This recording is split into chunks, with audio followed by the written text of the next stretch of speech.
En cuanto a los insumos, siempre verificar que tengamos con qué brindarle calor al niño, es decir, tener una servocuna que esté prendida, que esté conectada, que esté en modo servocontrol, que tenga sensor de temperatura para ponerlo a nivel abdominal del paciente, para de esta manera guiar ese calentamiento, ¿cierto?, del paciente y que realmente lleguemos a la temperatura deseada, que tengamos mantas calientes, envolveras calientes, gasas calientes para poder hacer todo el proceso de estimulación del niño. Y si ser necesario, si tenemos disponibles colchones térmicos que faciliten el calentamiento del bebé, tener con qué aspirar, es decir, que tengamos presión negativa, el aspirador, la manguera de aspirar y las ondas de aspiración que sean 6, 8 y 10 y 2 en caso de que se requiera y que el sistema esté cerrado y que realmente esté funcionando. O sea, tenemos que verificar que el aspirador esté funcionando y siempre instalarlo entre 80 y 100 milímetros de mercurio, no que nos quede a una presión mayor o que no esté funcionando, porque en el momento de la reanimación despejar la vía aérea será fundamental. Entonces, si no está funcionando va a ser demora y cada segundo contará en esa oxigenación de todo el sistema del paciente. Hacer un buen manejo de vía aérea, es decir, tener con qué posicionar la vía aérea, tener con qué brindar ventilación por presión positiva, sea un neotip, sea un neopup y en su defecto pues una bolsa máscara válvula, tener con qué obtener un acceso, ¿cierto? Entonces, tener con qué pasar un catéter umbilical venoso, un intraóseo o en su defecto intratraqueal la adrenalina, porque las nuevas guías recomiendan no pierda tiempo intentando canalizar el paciente porque el paciente va a estar con vasoconstricción, va a estar hipoperfundido, entonces sería realmente una pérdida de tiempo y tener los medicamentos necesarios, en este caso lo fundamental la adrenalina, solución salina Harman y en caso de que se requieran transfusiones, pues tener banco de sangre dentro de la institución para poder pedir los hemocomponentes y con qué monitorizar el paciente, es decir, con qué tener saturación preductal, pulso oxímetro y también monitor de signos vitales con latiguillos para que nos muestre una frecuencia cardíaca que sea confiable y guíe todo el proceso de reanimación. Dentro de esa reanimación siempre tiene que haber un circuito cerrado de comunicación, que cuando debemos al dar una instrucción, hagamos el pedido del individuo específico, porque como les digo, puede que sea una reanimación compleja, donde estemos 5 personas reanimando, y usted diga, necesito una jeringa, y salgan 3 personas por la jeringa, y resulta que el que estaba sosteniendo el umbilical se fue por la jeringa, o quien estaba haciendo, porque todos necesitamos estar concentrados, pero pueden pasar cosas en función de ese momento tan sensible, ¿cierto? Entonces, diríjase al individuo específico por su nombre. em, Haga contacto visual, háblele con mucha claridad y después de dar una instrucción, pídale al receptor que le informe si entendió la tarea, o sea, que le repita qué es lo que va a hacer. Y después de recibir esto, de que él le dé la información, repítale nuevamente lo que tiene que hacer y eso es un circuito cerrado de comunicación que hará que no se presenten tantos errores y que no perdamos tiempo, que es muy valioso en un proceso de reanimación. Siempre nos debemos hacer las siguientes preguntas, entonces al obstetra o al equipo hay que preguntarle cuál es la edad gestacional, si el líquido amniótico está limpio, viene meconiado, si hay factores de riesgo, que fueron los factores de riesgos que hablamos ahorita, y cuál va a ser el plan de manejo con el cordón umbilical. Entonces, puntos claves de este tema. Siempre le vamos a hacer las siguientes preguntas al equipo obstétrico. ¿Cuál es la edad gestacional? ¿El líquido amniótico está limpio? ¿Hay más factores de riesgo? ¿Y cuál es el plan de manejo del cordón umbilical? Y otro punto fundamental es que solicite ayuda o llame a otro profesional de acuerdo a la identificación de factores de riesgo o al número de bebés por nacer. Pues si es un gemelar, será necesario que el equipo de reanimación neonatal sea más amplio. Van a pausar un momento la grabación, van a escanear este código QR y van a contestar las preguntas que tenemos ahí.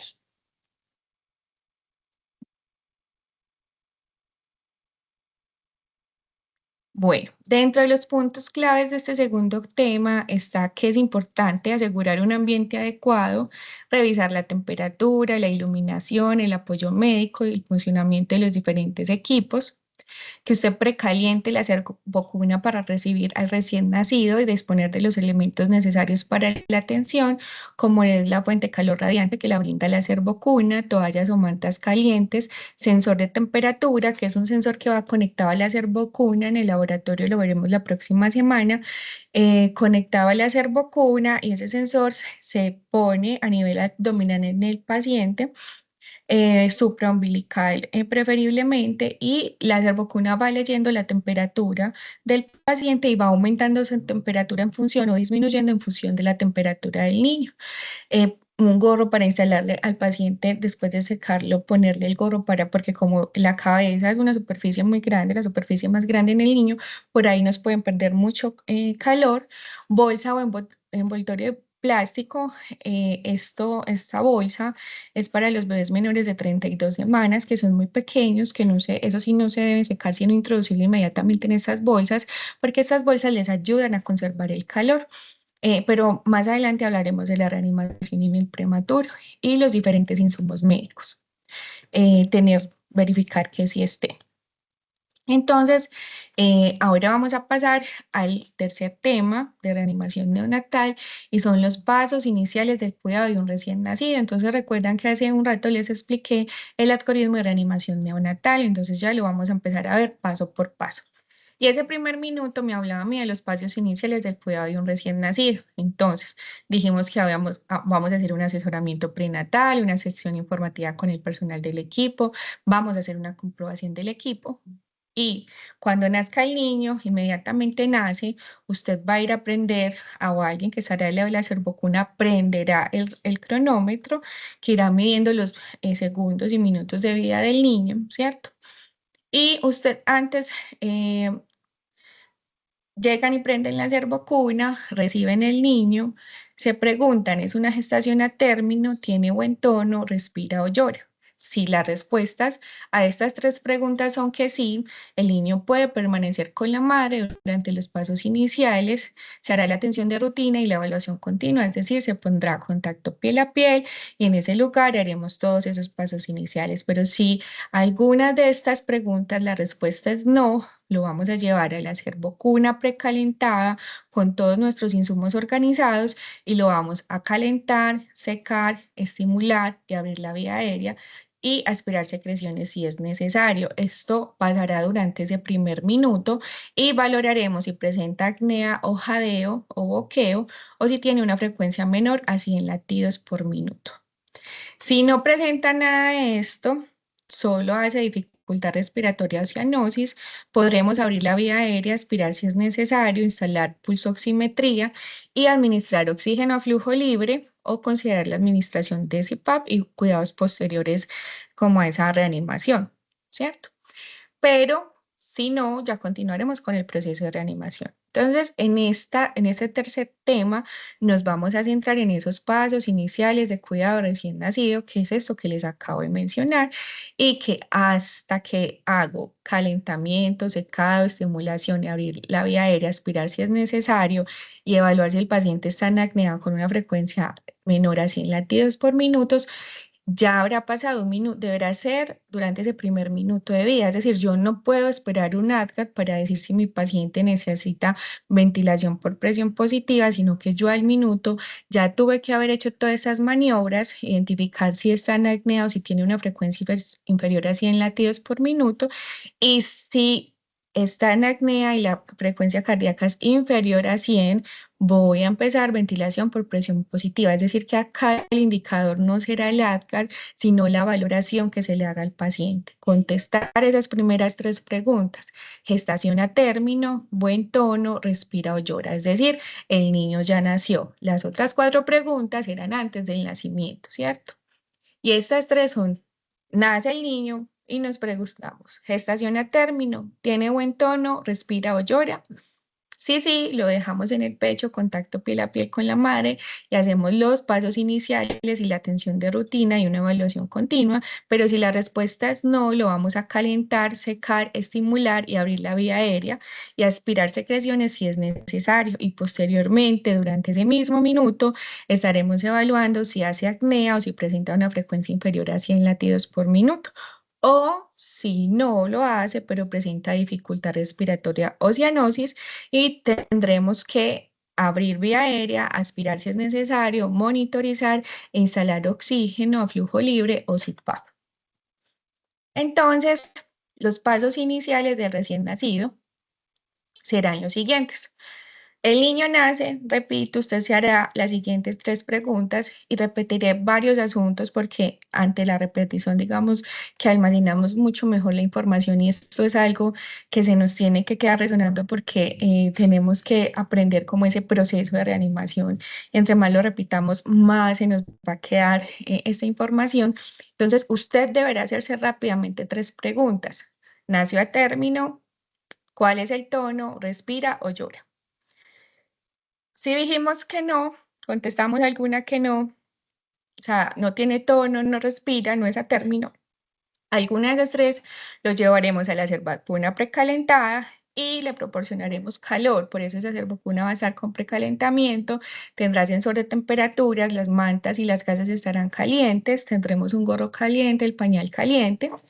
Con estas gasas o las envolveras o las toallas, lo secaremos y a la vez lo estimularemos, pero que sea un estímulo que no sea muy vigoroso. O sea, a veces pensamos que tiene que ser muy fuerte.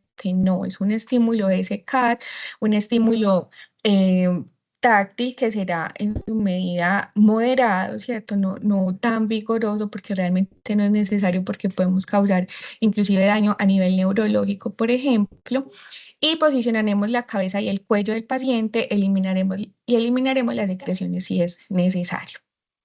Entonces, para los recién nacidos a término y los prematuros más vigorosos, el pinzamiento del cordón umbilical se deberá retrasar al menos a 30 o 60 segundos, es decir, no pinzar el cordón umbilical inmediatamente.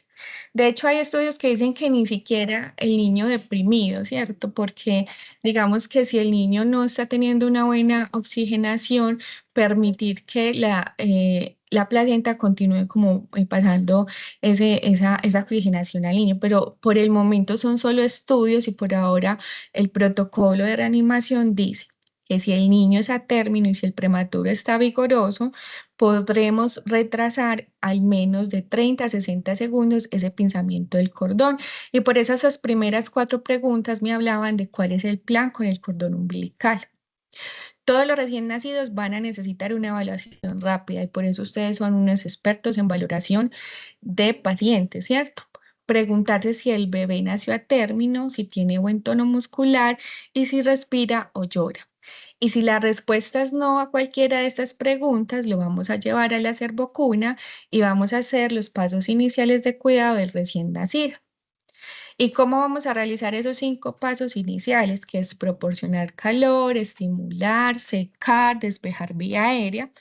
Entonces vamos a empezar con proporcionar calor. Entonces vamos a colocar al niño en la cervocuna, lo vamos a dejar destapado, vamos a permitir, o sea, solamente le vamos a poner el gorro y el pañal para poder hacer una visualización completa del paciente y que el calor llegue adecuadamente al bebé y poder instalar también el sensor de temperatura a nivel abdominal. Coloque ese sensor de temperatura en la piel del bebé para valorar y controlar la temperatura corporal y tenemos que evitar la hipotermia, pero también el sobrecalentamiento, porque un sobrecalentamiento también va a generar una vasodilatación que no es buena, ¿cierto? Durante la reanimación y la estabilización, la temperatura corporal del niño deberá mantenerse entre 36,5 y 37,5. Esas serán nuestras metas de temperatura. Posteriormente vamos a secar y estimular, entonces vamos a colocar al bebé sobre una toalla o una manta que esté caliente, por eso la cerva está precalentada, se dejan las toallas o las mantas ahí para que estén calientes y vamos a secar con cuidado los diferentes líquidos de los que va a estar impregnado el niño, le vamos a frotar la espalda, el torso y las extremidades con suavidad. Una estimulación demasiado vigorosa no ayuda, o sea, a veces está en el imaginario que entre más vigoroso más lo vamos a reanimar. No, eso puede causar lesiones. Usted debe hacer una estimulación que sea suave, ¿cierto? Pero que seque y estimule. Y nunca, nunca sacuda al bebé. Eso no va a solucionar ningún problema de adaptación en el niño. Antes lo puede perjudicar más. Posteriormente, posicione la cabeza y el cuello para abrir la vía aérea, es decir, coloque al paciente en posición de olfateo, así como vemos acá en la imagen y, por ejemplo, como vimos en el video, aunque fue un poco vigoroso el posicionamiento, pero sí hacer, poner el paciente boca arriba con la cabeza y el cuello en posición neutra. Y los ojitos como dirigidos hacia el techo en posición de olfateo. Tampoco es una hiperextensión porque eso también puede generar acné. Es una posición de olfateo, pero no permitir ni que se fleje la vía aérea ni tampoco una hiperextensión. Esta posición de olfateo abre la vía aérea y permite que el aire ingrese sin restricciones. Y si es necesario, elimine las secreciones de la vía aérea. Hace mucho tiempo a todos los pacientes los aspirábamos, pero eso puede generar eh, efectos vagales y hacer que el paciente presente bradicardia. Entonces, ¿cuál es la indicación? Gire la cabeza hacia un lado y aspire brevemente y suave, lo suficiente para aspirar secreciones por los carrillos.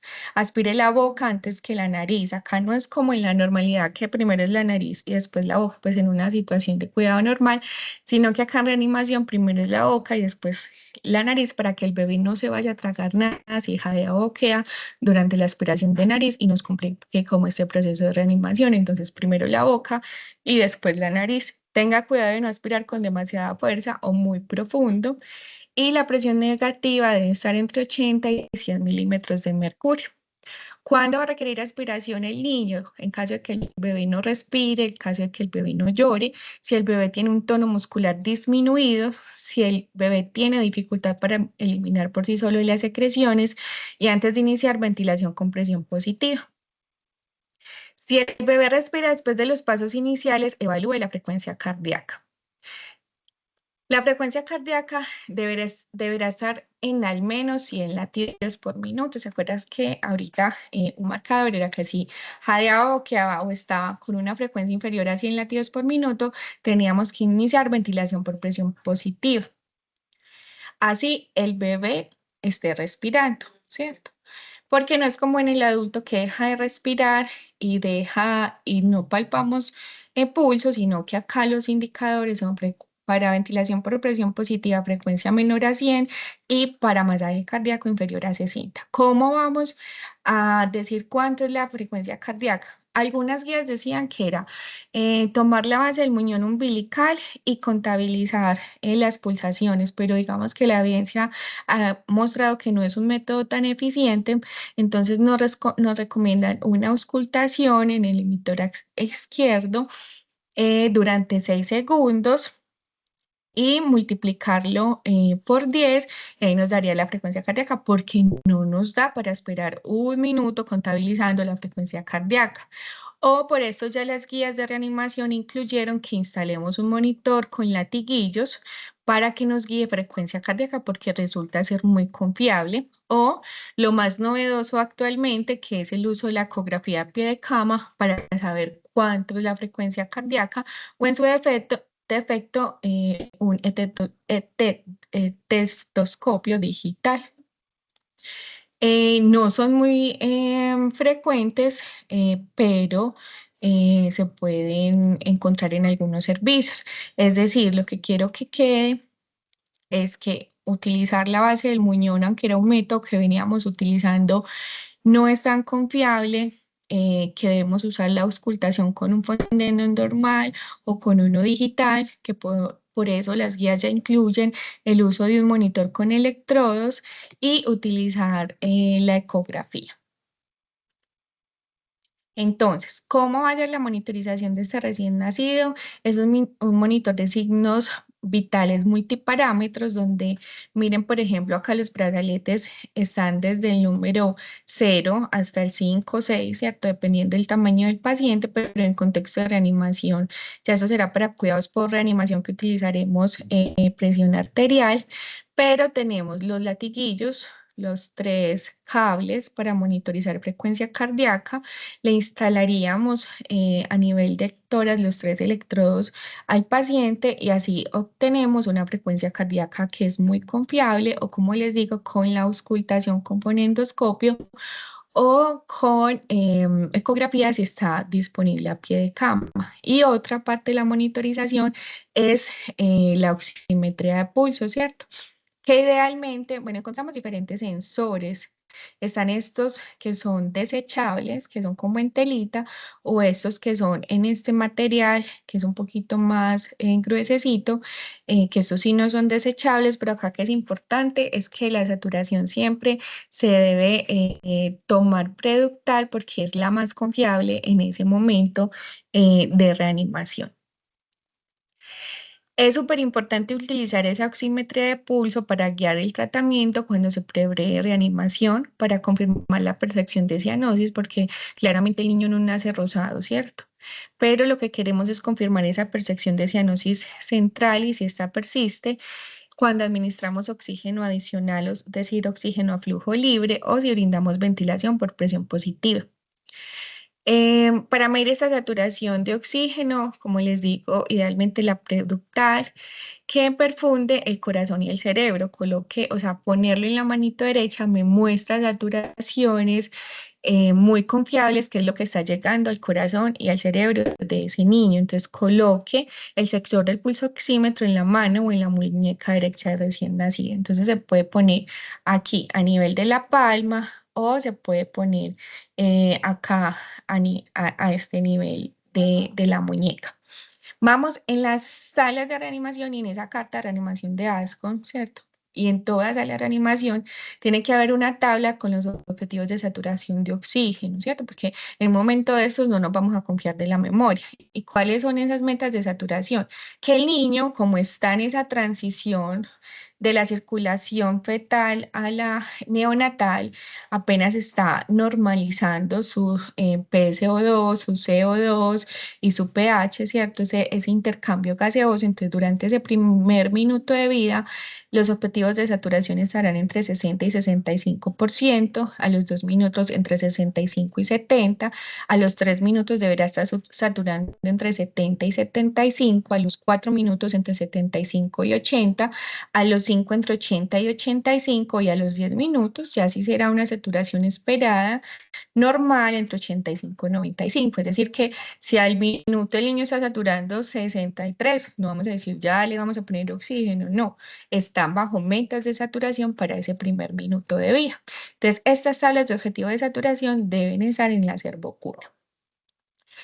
Si el niño no tiene una saturación adecuada, pero tiene una frecuencia cardíaca superior a 100 y está respirando, pero está con dificultad respiratoria, y esa dificultad respiratoria lo puede llevar a una insuficiencia respiratoria y posteriormente a un paro cardiorrespiratorio, podremos brindarle oxígeno adicional.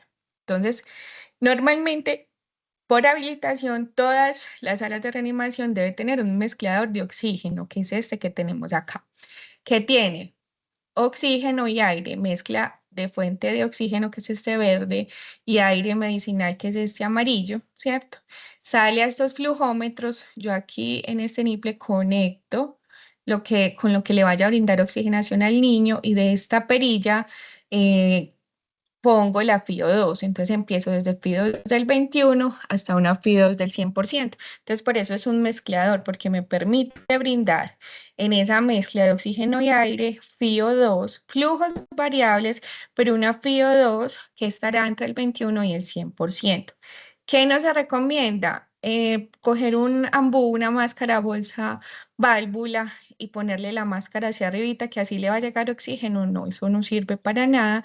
La idea es que se le ponga con puede ser una manguera corrugada, o póngale oxígeno, o mire si necesita, por ejemplo, un CPAP, ¿cierto? Y en la sala de reanimación podemos brindarle CPAP al paciente por medio del NeoPUB o el NeoTIP. Los invito a que escaneen este código QR y pausen este video, escaneen ese código QR y miren ese video sobre cómo se administra un CPAP con un NeoTIP o o un neopop, que es brindarle presiones a ese alveolo, ¿cierto? Para que la PEP, es decir, esa presión que no permite que el alveolo se colapse, brindarle esa PEP al niño para hacer un reclutamiento alveolar. Entonces vamos a ver este video, por favor. Entonces, después de que vieron este video, vamos a hablar sobre los puntos claves. Cuando el recién nacido salga por completo cabeza y cuerpo, se debe colocar en marcha el cronómetro o reloj destinado para contabilizar el tiempo de adaptación neonatal, lo que hablamos ahorita. El muchachito nace, sale cabeza y cuerpo, se prende el reloj que normalmente viene incluido en la cervocuna o si no, el que tengan destinado dentro de la sala de trabajo de parto. Evalúe si el recién nacido puede permanecer en contacto piel a piel con la madre o debe ser trasladado a la cuna de calor radiante, es decir, la cervocuna. Y seguía usted con las siguientes preguntas. ¿El bebé es a término? ¿Tiene buen tono y respira o llora? Si alguna de esas preguntas respondemos que no, lo vamos a llevar a la sala, a la cervocuna. Si la respuesta es negativa, entonces lo llevamos para allá y continuaremos evaluando tono muscular, respiración y frecuencia cardíaca. Los pasos iniciales para el cuidado de recién nacidos son, los vamos a repetir, proporcionar calor, secar, estimular, posicionar la cabeza y el cuello y eliminar las secreciones si es necesario. No todos los niños requieren aspiración de secreciones. Listo, mire qué dice, elimine secreciones si es necesario. Defina la frecuencia cardíaca. Si el bebé respira de manera efectiva, la frecuencia cardíaca debería ser al menos de 100 latidos por minuto. Si es menor, como dijimos ahorita, inicie ventilación por presión positiva con NeoTIF, con NeoPUB o con un AMBU. Así el bebé esté respirando. Pero si tiene esa frecuencia cardíaca inferior a 100, debe iniciar esa ventilación por presión positiva. Instale el impulso oxímetro que dijimos que era preductal, es decir, en la mano derecha, y guíese según las metas de saturación que están en la tabla, desde el minuto 1 de vida hasta el minuto 10 de vida. Listo, esos son los puntos más importantes de este tema. Ahora van a pausar el video y van a escanear este código QR y van a responder las preguntas de este cuestionario.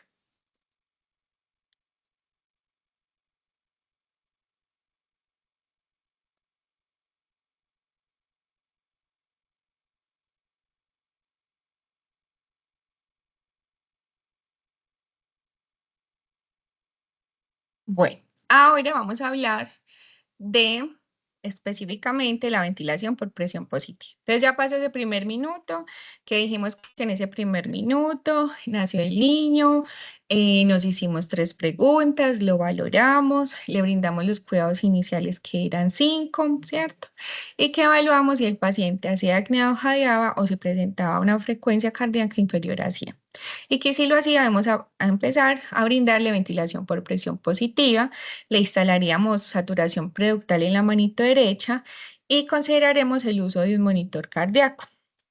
Entonces, ¿qué es la ventilación por presión positiva? Les he hablado de NeoPUB, les he hablado de NeoTIP y les he hablado de la bolsa máscara válvula, el AMBUM, pero lo que debe haber por la habilitación en los servicios es esto que se llama NeoPUF o el NeoTIP, que lo vamos a conocer más adelante en el laboratorio. Entonces, después de completar los pasos iniciales, se indica la ventilación con presión positiva, si el bebé no respira o si el bebé boquea o si la frecuencia cardíaca del bebé es inferior a 100 latidos por minuto. Entonces, ¿con qué dispositivos podemos brindar esta ventilación por presión positiva? Este es el NeoTIF, que acá esta valvulita que se ve acá es para programar la pico, o sea, la presión de apertura del alveolo. Esta es la máscara facial. De acá brindamos las ventilaciones y de este manómetro de acá programamos la PEP. Es decir, en la ventilación por presión positiva, lo que le brindamos al paciente es FiO2, o sea, concentraciones de oxígeno, ¿cierto? Y le brindamos presiones y que son dos presiones básicas. Ahorita cuando les hablé del CPAP, les dije que le brindábamos PEP, por eso solo es CPAP, no es ventilación por presión positiva, sino que ahorita hablamos de CPAP. Entonces, el alveolo tiene dos presiones que son fundamentales. La presión que no permite, entonces vamos a imaginarnos ese alveolo como una bombita, ¿cierto? Como una bombita que se infla y se desinfla. En ese infla y desinfla es donde ingresa el oxígeno a los pulmones y hacemos el intercambio gaseoso entre oxígeno, que ingresa oxígeno y sale CO2, ¿cierto? Para que esa ventilación sea efectiva, es muy importante que el alveolo haga ese movimiento como una bombita de la mejor manera posible y no colapse, ¿cierto? Es decir, que cuando se desinfle no se quede pegadito y colapse, ni tampoco que cuando se infle se vaya a explotar, ¿cierto? La presión que permite que el alveolo no colapse, es decir, que cuando se desinfle no se quede pegadito, sino que quede un poquito abiertico, es la PEF, ¿cierto? Que se gradúa entre 5 y 7 milímetros de mercurio y es lo que le puedo brindar en CPAP o en esta ventilación por presión positiva, la PEF, que normalmente irá de 5 a 7 milímetros de mercurio. Y esa es la de apertura que tanto se va a inflar ese alveolo y no puede ser demasiado porque se puede explotar. Entonces, eso se llama la presión pico o PIP. Esa PIP debe estar más o menos entre 20 y 25 milímetros de mercurio. Es decir, que cuando yo al paciente le brindo ventilación por presión positiva, le estoy brindando flujo, FiO2 y presiones. Presiones PEP y la presión pico, que es la que hace que ese alveolo realmente haga un buen intercambio, es decir, una buena insuflación y que también cuando saque ese aire no colapse. Esas presiones las podemos brindar con este que es el NeoPuff, el NeoTip, perdón, este de acá abajo que es el NeoPuff, que es el que más encontramos en la sala de reanimación. Con el aire RIS también lo podemos hacer y con ambú, pero el problema de este ambú y del aire RIS es que no podemos controlar esas presiones. Es decir, que podemos aumentar esas presiones mucho más de lo deseado y por eso es más seguro utilizar un NeoTip y un NeoPuff, porque yo le garantizo al paciente presiones entre 5 y 7 de PEP y 20 de PIP, ¿cierto? Eh, entonces, por eso en las salas de reanimación tenemos es un neopuff o un neotip. Entonces, ¿por qué es tan importante esa ventilación con presión positiva? Porque el indicador más importante de una buena ventilación por presión positiva es el aumento de la frecuencia cardíaca. Y más adelante dijimos que lo que me va a solucionar el problema en este paciente que está en una insuficiencia respiratoria, que me está entrando en un paro, ¿cierto? O que ya está en paro, es oxigenar adecuadamente esos pulmones y por eso es fundamental que si yo brindo una buena ventilación por presión positiva, inmediatamente me va a aumentar la frecuencia cardíaca y el tono del paciente. Si la frecuencia cardíaca no aumenta en los primeros 15 segundos de brindarle ventilación por presión positiva con ese neotido, con ese neopup, y usted no observa movimientos torácicos, se debe comenzar a realizar los pasos correctivos de la ventilación. Entonces, como esa ventilación por presión positiva es el paso principal, lo que nos tiene que llevar a hacerlo todo muy bien para que ese paciente salga de esa condición. Si en esos primeros 15 segundos que yo empiezo aquí a brindar ventilación por presión positiva, o sea, ya pasó un minuto, evalué que tiene apnea o jadeo, tiene una frecuencia de 100, empiezo a brindar ventilación positiva con Neotip o Neopuff y el paciente no mejora en esos 15 segundos, entonces debo empezar a hacer pasos correctivos de la ventilación que más adelante los vamos a desarrollar para decir, bueno, estamos corrigiendo cómo estamos ventilando, a ver si el paciente mejora con esos pasos correctivos. ¿Cómo se debe administrar esa ventilación? Entonces, cada que yo toco esta parte de acá de la máscara, que es como un orificio, cada que yo lo ocluyo, estoy generando presión y es decir, estoy generando una ventilación en el paciente. Entonces, las ventilaciones se deben administrar con una frecuencia de 40 a 60 por minutos. Cuenta en voz alta para ayudar a mantener la frecuencia correcta y lo que utilizamos no es como en el adulto, sino que cuando estamos ventilando decimos ventilo, o sea, ocluyo ese orificio que está arriba de la máscara, lo ocluyo y digo ventilo, 2, 3. Ventilo, 2, 3. Ventilo, 2, 3. Cuando digo ventilo, ocluyo ese orificio, 2, 3, levanto mi dedo, vuelvo y lo ocluyo y digo ventilo 2, 3, ventilo 2, 3. Y esa es la manera correcta para brindar las ventilaciones. Entonces diga, ventilo mientras aprieta la bolsa o bloquea la tapa de la pieza ante, o sea, el neopuff o el neotip, y suelta al decir 2, 3. Esa es la forma de brindar ventilación por presión positiva. ¿Qué es otra cosa importante? Les dije que el mezclador me permitía brindar FIO2 desde el 21 hasta el 100% porque está mezclando oxígeno con aire, ¿cierto? El flujo de oxígeno lo vamos a poner a 10 litros y la FIO2, si es un niño mayor o igual a 35 semanas, empezamos esa ventilación por presión positiva al 21%, porque sabemos que el oxígeno es un medicamento que puede causar antes complicaciones si no se usa la FIO2 indicada. Y si el niño nace con menos de 35 semanas, vamos a poner ese neotip o ese neopuff por medio del mezclador con una FIO2 entre el 21 y el 30%. Solo se va a aumentar en caso de que no cumpla metas de saturación con la tabla que vimos ahorita o que ya estemos brindando compresiones, ahí sí necesito una FIO2 al 100%.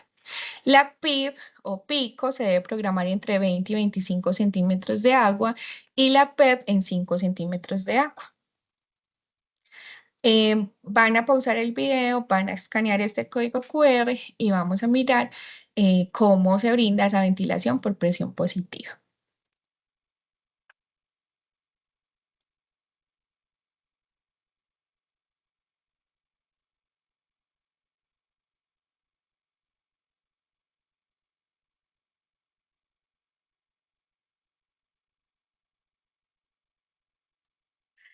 Para brindar esa ventilación por presión positiva, también es fundamental la posición de la mascarilla. Entonces, coloque la barbilla en la mascarilla anatómica, a la que tiene la formita anatómica, no la que es redondita, sino la que tiene la formita de la nariz y la barbilla.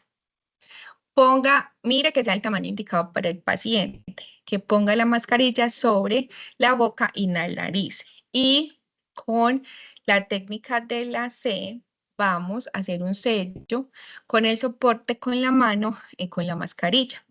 Y es súper importante mantener esa técnica en C para que cubra nariz y boca, que vaya hasta la barbilla y que realmente haga un buen sello esa mascarilla. ¿Listo? Les dije que si hacíamos 15 segundos de ventilación por presión positiva y el paciente no mejoraba la frecuencia cardíaca, tendríamos que hacer los pasos correctivos de la ventilación.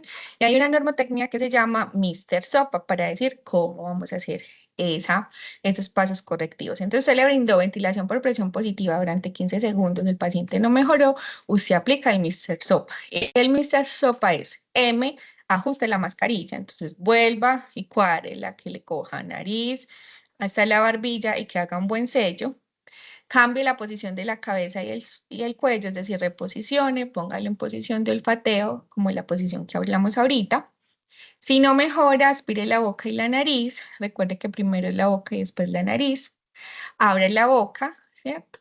Ayúdele a despejar esa boca.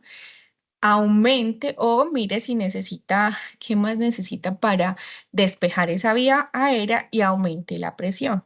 Es decir, si usted estaba con una pico de 20, súbala a 25. Si estaba con una PEP de 7, puede subirla un poco más, ¿cierto? Y piensa en una vía aérea alternativa. Puede ser una máscara laríngea o intubación orotraqueal. Entonces, esos son los pasos correctivos de la ventilación. El Mr. Sopa. M de ajustar mascarilla. R, cambiar la posición de la cabeza y el cuello. S de aspirar la boca y la nariz. O de abrir la boca. P de aumentar la presión y A de vía aérea alternativa. Van a escanear este código QR para que miren los pasos correctivos de la ventilación, es decir, el Mr. Sopa. Listo. Pausen la grabación, escanean el código y ven por favor el video. Entonces, cuando digo una vía aérea alternativa, estaremos hablando de que nosotros estaremos cualificados y entrenados para instalar una máscara de laringia y si requiere intubación, pues será el pediatra, el neonatólogo o el anestesiólogo quien deberá introducir el tubo orotraqueal, ¿cierto? Pero en caso de que no tengamos quien intube el paciente o se presenten complicaciones en la intubación, tengamos en cuenta que en ellos también tenemos máscaras laríngeas que se insertan en la boca del bebé y se avanza dentro de la garganta hasta que crea un sello en la entrada de la tráquea del bebé, es decir, en la glotis. Esas sella mejor que una mascarilla facial y eso puede mejorar efectivamente la ventilación. Y como dijimos que la ventilación es el paso clave en la reanimación neonatal, entonces, esto podrá mejorar nuestros resultados en esa reanimación. Van a pausar la grabación, van a escanear este código QR para mirar cómo se inserta esta máscara en la laringe.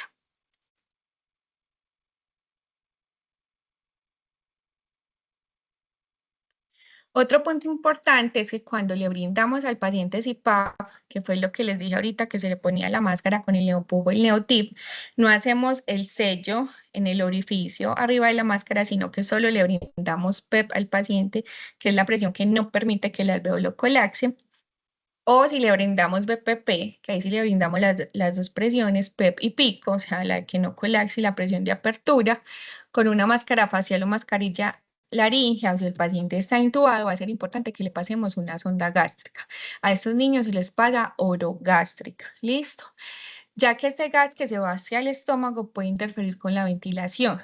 Entonces, si tiene varios minutos brindándole ventilación por presión positiva, pásele esa sonda para que descomprima un poco la cavidad gástrica y esa misma cavidad gástrica no me comprima los pulmones. Considere colocar pues este tubo gástrico para dejar destapado, que pues dejar abierto a una bolsa recolectora para que ayude a liberar este aire y mejore también la ventilación. Entonces, ¿cuáles son los puntos claves de este tema relacionado con la ventilación con presión positiva? Inicia ventilación por presión positiva, mencionando en voz alta, ventila 2, 3. Ventila cuando ocluye o cuando aprieta la bolsa del BBM, de acuerdo con el valor de la frecuencia cardíaca. Elija la FIO2 adecuada según la edad del recién nacido, es decir, si es a término, podemos empezar reanimación o ventilación con presión positiva al 21%, o si es pretérmino, entre el 21 y el 25-30%. Establecer la PEP y la PIP en el neopub o el neotip, es decir, las presiones, la PEP entre 5 milímetros de agua y la PICO en 20-25 milímetros de agua. Realice de 40 a 60 ventilaciones por minuto. Coloque una sonda gástrica para descomprimir el abdomen. Si no hay respuesta, aplique la maniobra de Mr. Sopa, que sugiere que al finalizar, si a pesar de los pasos no se logra una ventilación efectiva, ponga una máscara laringe. Ahora van a pausar la grabación y van a escanear este código QR y van a contestar las preguntas que tenemos sobre este tema.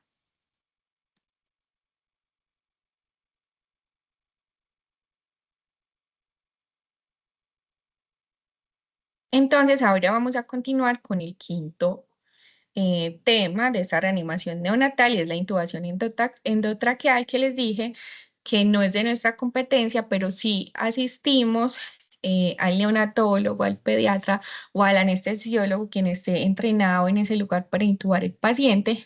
Asistimos en todo ese proceso de intubación, de fijación y tenemos que garantizar que ese tubo no se vaya a desplazar, ¿cierto? Entonces, si el paciente, a pesar de hacer la ventilación por presión positiva, 15 segundos, hacemos el Mr. Sopa y el paciente persiste sin aumentar frecuencia cardíaca, entonces tenemos que garantizar una ventilación adecuada, considerar el uso de un tubo orotraqueal o una máscara de laringe y continuar con el monitor cardíaco, ¿cierto? Entonces, este es todo el equipo para la intubación que necesitamos: un fonendoscopio, una sonda gástrica, tubos orotraqueales que van desde el 2 hasta más o menos el 5, dependiendo de la edad gestacional del niño, las valvas, ¿cierto? Necesitaremos tijeras, necesitaremos equipo para aspirar y siempre tener pilas de repuesto, listo. Entonces, si el paciente se intuba, se fija adecuadamente el tubo, quedan ambos campos pulmonares bien ventilados, conectamos a ese tubo el neopubo y el neotip, y el paciente no mejora, ya tenemos que pensar en esta regla de mnemotecnia que es DONI, que significa que tenemos que pensar que si ya así el paciente está intubado, no mejora, puede que se haya desplazado el tubo. Entonces por eso nosotros tenemos que garantizar que esté bien fijado y que no se desplace, mirar si hay obstrucción del tubo, es decir, mirar si toca aspirar el paciente por tubo orotraqueal, o pensar si el paciente tiene un neumotórax o hay alguna falla del equipo. Entonces, vamos a mirar estos dos videos sobre las funciones que tenemos durante la intubación endotraqueal, que son básicamente dos: asistir ese proceso de intubación y hacer que sea un proceso de intubación seguro y rápido, porque si demora más de 30 segundos puede ser muy riesgoso para el paciente. ¿Y cómo vamos a hacer esa fijación del tubo? Porque normalmente quienes hacemos esa fijación del tubo somos los enfermeros. Entonces van a pausar el video y van a ver esos dos videos sobre el tema de asistencia a la intubación orotraqueal y la fijación de ese tubo cuando el paciente ya está intubado. Entonces, es muy recomendable insertar un tubo endotraqueal si la frecuencia cardíaca del bebé es inferior a 100 latidos por minuto y no aumenta después de una ventilación con presión positiva con una máscara facial o una máscara laríngea. Y es muy recomendable hacerlo antes de iniciar compresiones torácicas. Entonces, digamos que brindamos esa ventilación con presión positiva con máscara facial o laríngea, 15 segundos, se aplican los pasos correctivos, el paciente no mejora, yo ya tengo que estar con todo el equipo listo para una intubación, porque es recomendable que se inicie antes de empezar compresiones, porque a veces el paciente es intubado, se brinda una ventilación efectiva y el paciente aumenta frecuencia cardíaca, pero si no es el caso, continuaremos con compresiones torácicas. Entonces, ¿cuáles son los puntos claves de este tema? Que es necesario que se asista al proceso de intubación y administre ventilación por presión positiva por 30 segundos. Administra la UNAFIDOS del 100% si la frecuencia no aumenta. Y siempre compruebe que el sistema de expiración esté entre 80 y 100, porque les dije que una de las complicaciones que se podía presentar era obstrucción del tubo endotraqueal. Entonces es probable que tengamos que aspirar por el tubo a este paciente para despejar aún más la vía aérea. Listo. Mm, y ya vamos a continuar con el siguiente tema, que son las compresiones torácicas. Entonces, durante estas compresiones, que en el laboratorio lo vamos a ver mejor y lo vamos a simular con nuestros simuladores, aplique presión en el tercio inferior del esternón, coloquen los pulgares en el centro del esternón, uno al lado del otro, uno encima del otro, justo debajo de la línea imaginaria que conecta los pezones del bebé. No coloque los pulgares sobre las costillas o el apéndice sifoides. Coloque los dedos bajo la espalda del bebé a modo de soporte, pero no es necesario que sus dedos se toquen, ¿cierto? Se indican compresiones torácicas cuando la frecuencia cardíaca se encuentra por debajo de 60 latidos por minuto. Entonces acá el número importante es frecuencia cardíaca por debajo de 60 latidos por minuto, a pesar de haber recibido al menos 30 segundos de ventilación por presión positiva que insufla pulmones, es decir, una ventilación por presión positiva de calidad. Si la frecuencia es menor de 60, tenga en cuenta que es probable que la saturación de oxígeno no sea confiable, y cuando usted inicie compresiones, ventile utilizando un oxígeno al 100%. Pues si ya tengo una frecuencia inferior a 60, no estoy oxigenando adecuadamente, ya no es necesario que deje esa frecuencia al 30, se aumenta al 100%, ¿cierto? Si no hemos llegado ahí con objetivos de saturación. Y espere hasta que la frecuencia cardíaca aumente más de 60 y ya tengamos una oximetría confiable. Entonces, ya tendríamos, como ya estamos ventilando y ya estamos haciendo compresiones, serían 3 compresiones más una ventilación cada 2 segundos. Entonces, ¿cuál es la indicación? Comprima el tórax cada que cuente. 1, 2, 3 y descomprima. Pause las compresiones y administre una ventilación con presión positiva cuando la persona que realiza la compresión diga ventilar. Listo, entonces diga 1, de eso. Brindo presión, masaje cardíaco. 1, 2, 3 y descomprima, entonces dice ventila. 1, 2, 3, ventila. Cuando dice ventila, usted brinda la ventilación. Entonces, el que está dando masaje hace 1, 2, 3 y ventila. Cuando dice y usted ya está descomprimiendo y el otro está brindando la ventilación con presión positiva. Entonces son 3 compresiones más una ventilación cada 2 segundos. Entonces, la frecuencia de las compresiones son de 90 compresiones por minuto y la frecuencia de la ventilación es de 30 ventilaciones por minuto, ¿cierto? Entonces, 3 compresiones más una ventilación cada 2 segundos. ¿Qué es la indicación? Cuente en voz alta para aprender el ritmo. 1 y 2 y 3 y ventila. 1 y 2 y 3 y ventila. 1 y 2 y 3 y ventila, ¿cierto? En ese último y usted descomprime del masaje y descomprime y ventila, ¿cierto? Entonces la persona que está ventilando hace la ventilación. Comprima el tórax cada vez que cuente 1, 2, 3. O sea, cuando decimos la I, permitimos que el corazón se llene, ¿cierto? Que las cámaras cardíacas se llenen, descomprimiento. Entonces, es 1 y 2 y 3 y ventila. 1 y 2 y 3 y ventila. Listo. Y 1 y 2 y 3 y ventila. Cuando digo la I, permito descomprimir.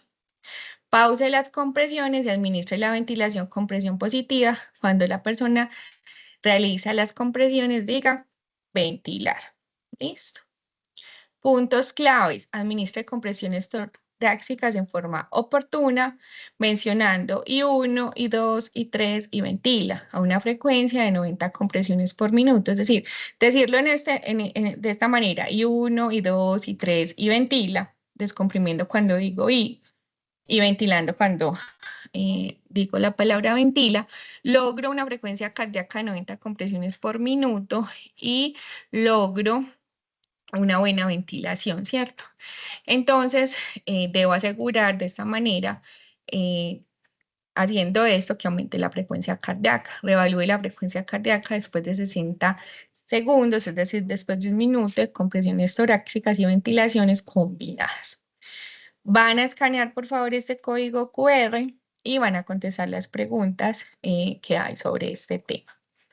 En el laboratorio vamos a ver mucho mejor toda esta parte de soporte ventilatorio, pero lo que necesito que se me aprendan para esas simulaciones, que es I1, I2, I3 y ventila, para combinar lo que son compresiones y ventilaciones. ¿Listo?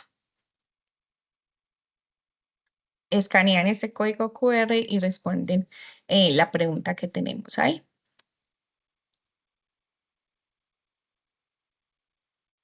Bueno, ya el séptimo tema es hablar de medicación. Entonces resulta que ya yo tengo un paciente intubado al que le estoy brindando ventilación por presión positiva de calidad. Le estoy brindando masaje cardíaco en esa combinación entre ventilación por presión positiva y masaje cardíaco, pero el paciente persiste con una frecuencia cardíaca inferior a 60 latidos por minuto. Entonces le voy a brindar adrenalina por vía intravenosa cada 3 a 5 minutos. Y si a pesar de administrarle adrenalina persiste, considera hipovolemia o neumotórax. Entonces, el principal medicamento será la adrenalina, que viene 1 miligramo en 1 mililitro, que es normalmente la presentación que tenemos en Colombia. Acá en el libro de reanimación está de 10 mililitros, pero normalmente viene de 1 miligramo en 1 mililitro. Se puede administrar intravenosa o intraósea.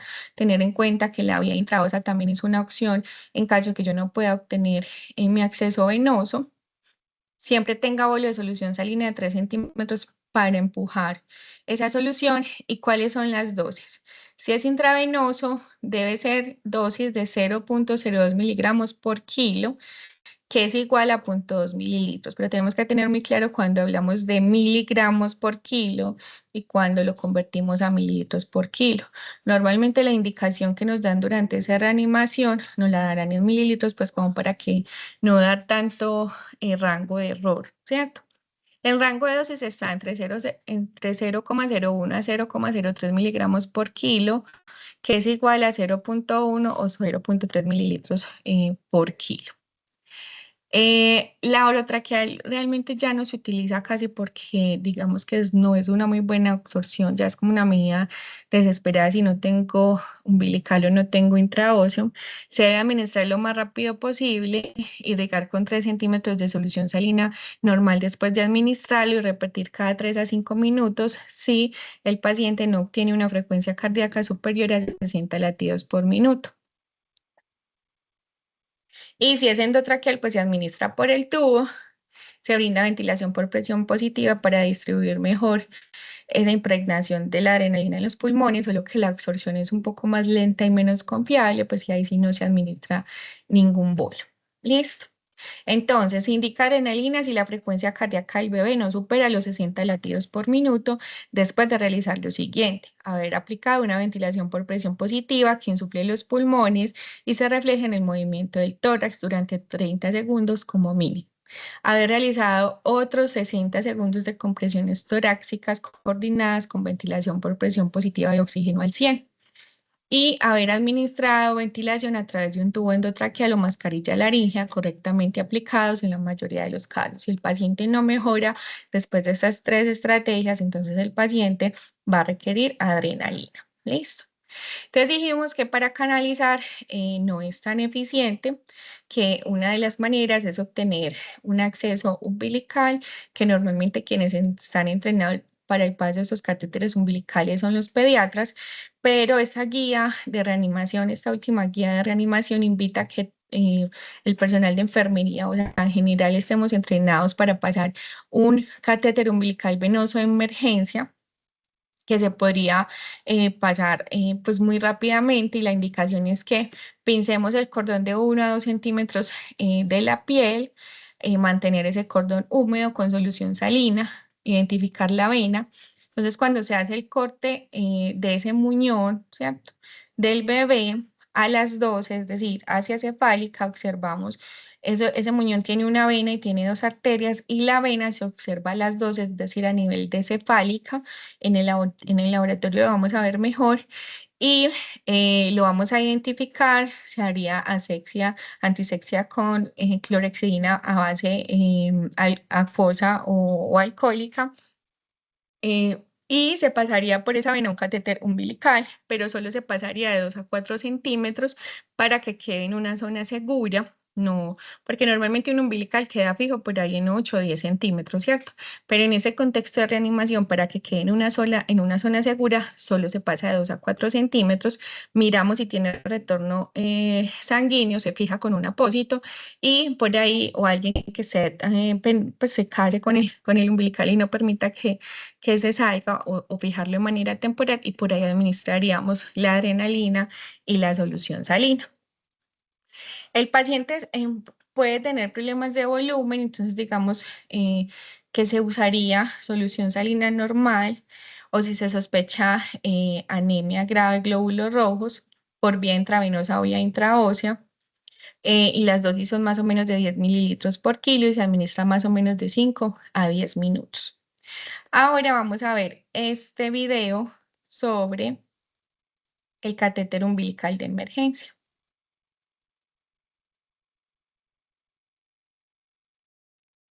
Comencemos. Las 3 cosas que debes solicitar o encontrar para colocar un CVU de emergencia son: 1. La sonda. 2. La bandeja de CVU. Y 3. El bolo de solución salina normal. Como breve aparte, la sonda es para una emergencia. Por lo tanto, se desea un solo lumen en lugar del doble lumen que se usa a menudo en la UCI para disminuir el tiempo de preparación. La sonda puede ser de 3, 5 o 5 unidades French. En particular, Los elementos que necesitará son la llave, el bisturí, la cinta umbilical y la solución antiséptica o Betadine. Los 3 pasos para preparar a un bebé son: limpiar el cordón, atar el cordón, cortar el cordón. Los 3 pasos para preparar la sonda son: colocar la llave, colocar el bolo y purgar la sonda. Ahora está listo para colocar la sonda en la vena umbilical, que se identifica fácilmente como la abertura más grande y de paredes más delgadas del cordón umbilical. Antes de insertar la sonda, cierre la llave hacia el bebé y retire la funda protectora, asegurándose de que la punta de la sonda permanezca estéril.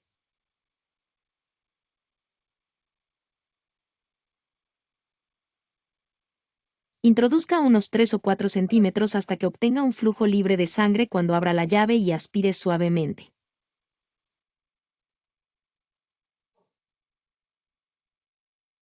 Ahora está listo para administrar medicamentos de reanimación o expansores de volumen. Deberá estar familiarizado con una llave de 3 vías que está en la bandeja de la sonda umbilical para que funcione de manera eficaz. Como revisión, las 3 cosas que necesita solicitar para colocar una CVU de emergencia son: la sonda, la bandeja CVU y el bolo de solución salina normal. Los 3 pasos para preparar el lactante son: limpiar el cordón, atar el cordón, cortar el cordón. Y los 3 pasos para preparar la sonda son: colocar la llave, colocar el bolo, purgar la sonda.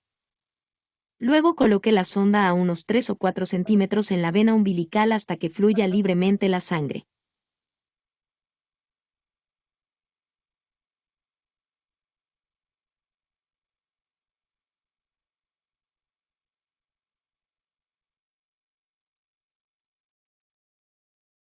Listo, entonces otra opción para administrar en caso que no se pueda pasar ese catéter umbilical de emergencia será el catéter intraóseo. Entonces, es pasar una aguja a nivel de hueso, ¿cierto? Y acá vamos a ver este video sobre cómo sería ese paso, ¿cierto? Eso sería competencia del médico, pero que ustedes sepan que si no es posible pasar ese umbilical, está dentro de esas opciones el paso de un intraóseo. Entonces, por favor, van a escanear ese código QR para ver el video de cómo se pasa un intraóseo. Pausan el video, escanean el código y ven el video del intraóseo, por favor. Entonces, ¿cuáles son los puntos claves de la adrenalina? Entonces, la adrenalina viene de 1 miligramo en 1 mililitro, ¿cierto? Nos vamos a devolver para acá, donde está lo de la adrenalina.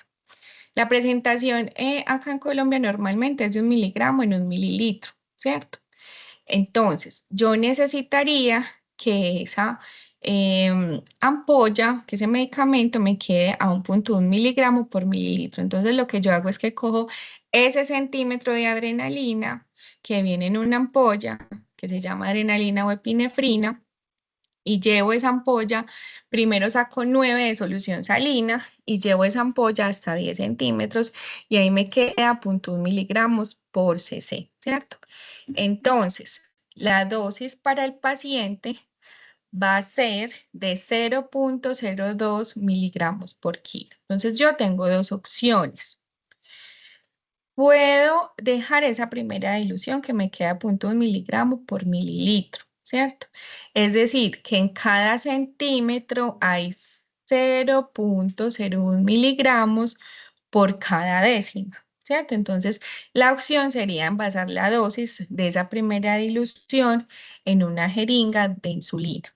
¿Listo? Entonces, digamos, el paciente pesa 3 kilos. Van a sacar la calculadora. El paciente pesa 3 kilos y le vamos a poner una dosis de 0,02 miligramos por kilo. Entonces, 0,02 miligramos por 3 que pesa el paciente. Eso significa que hay que ponerle 0,06, ¿cierto? Y resulta que en cada centímetro hay 0,1 miligramos. O sea que en cada punto 1 hay 0,01. O sea que hay que ponerle 0,6 mililitros de adrenalina para poderle poner 0,06, ¿cierto? Porque si en un mililitro hay 0,1 y el paciente hay que ponerle 0,06, no 0,6, sino 0,06, serían 0,6 mililitros de esa dilución. En otras instituciones lo hacen que hacen 2 diluciones. Entonces, esa ampolla la llevan hasta 10 de solución salina, que queda a 0,1 miligramo por cc de adrenalina, sacan 1 centímetro de ahí, lo llevan hasta 10, y ahí cada centímetro equivale a 0,01 miligramos. Y en ese caso se le pondrían 6 centímetros al paciente, ¿cierto? Digamos que lo que más se utiliza es esa primera, una sola dilución. Sé que en cada décima me queda 0,01 miligramos de adrenalina y que lo que necesite el paciente en dosis lo voy a poner en una jeringa de tuberculina o de insulina. Listo. Entonces, ¿cuáles son los puntos claves? Administre la adrenalina, dosis y dilución y frecuencia correcta. Si la frecuencia cardíaca no asciende después de 30 segundos de ventilación por presión positiva y 60 segundos de compresiones torácicas. Reevalúe la frecuencia cardíaca del recién nacido 1 minuto después de administrar la adrenalina. Detecte retorno de la circulación espontánea, evalúe frecuencia cardíaca y respiración. Bueno, ahora ese fue el caso que hablamos ahorita, pero entonces ustedes van a escanear ese código QR y van a contestar las 2 preguntas que hay ahí. ¿Listo? Dice, la situación de cuidado es la siguiente. Recién nacido a término, pesa 3 kilos, tras 30 segundos de ventilación por presión positiva efectiva y 60 de ventilación positiva más compresiones. 3:1, la frecuencia cardíaca continua menor a 60 latidos por minuto.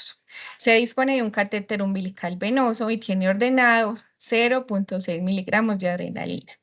En ese código QR las preguntas que van a encontrar son: ¿qué volumen de adrenalina le va a administrar? Es decir, ¿cuántos mililitros? ¿Y con qué volumen de solución salina se irriga el acceso después de administrar la adrenalina? Esas son las preguntas que van a contestar en ese código QR. Pausen la grabación, escanean el código y contestan las preguntas, por favor. Bueno, y ya el tema 8, hablaremos de reanimación y estabilización de bebés prematuros. Es una población muy especial, es una población que es muy susceptible de complicaciones.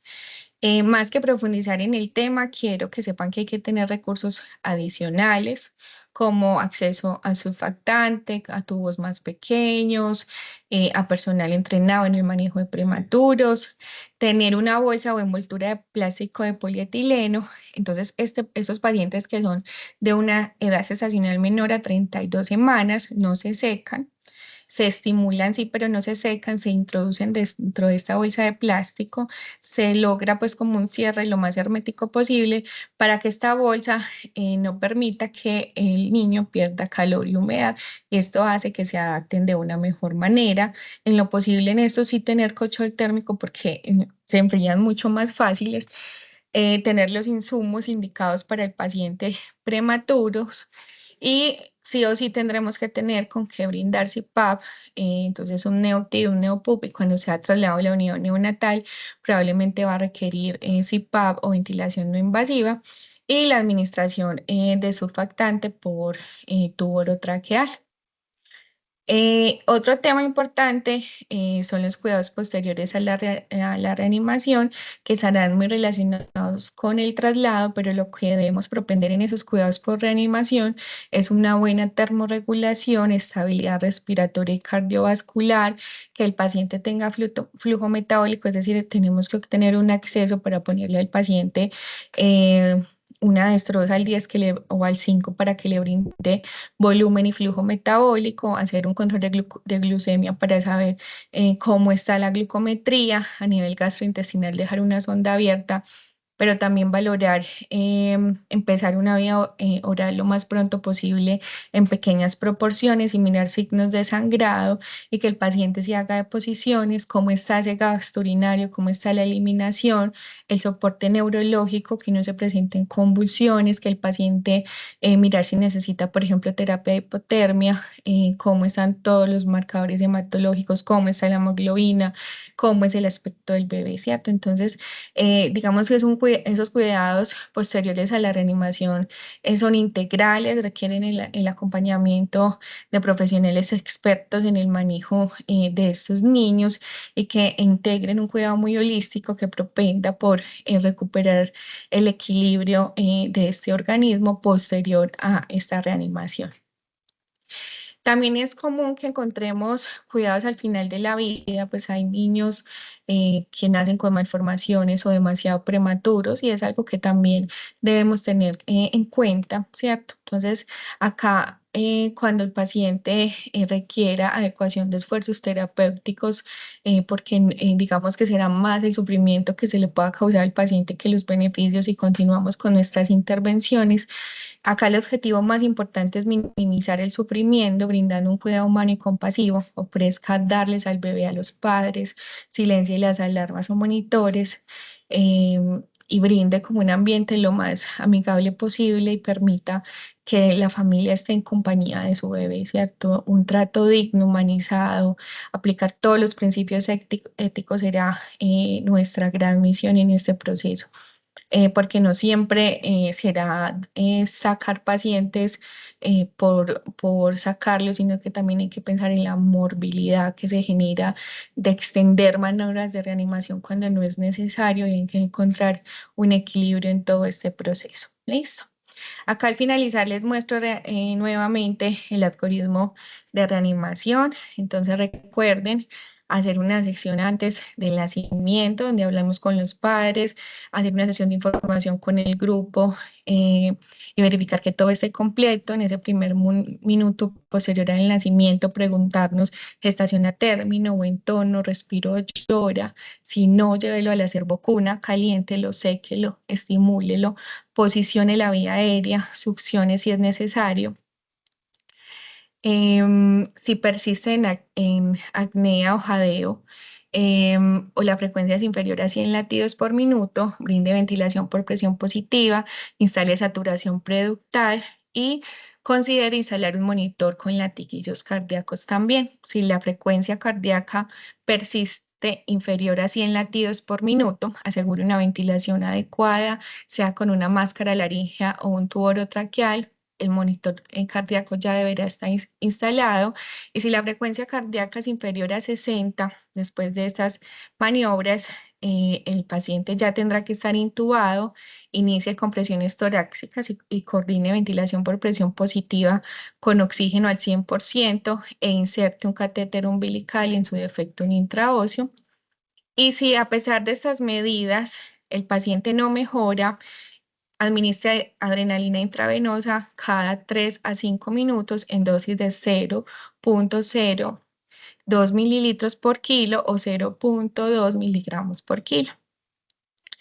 Y si no mejora, considere si hay hipovolemia o si hay neumotórax.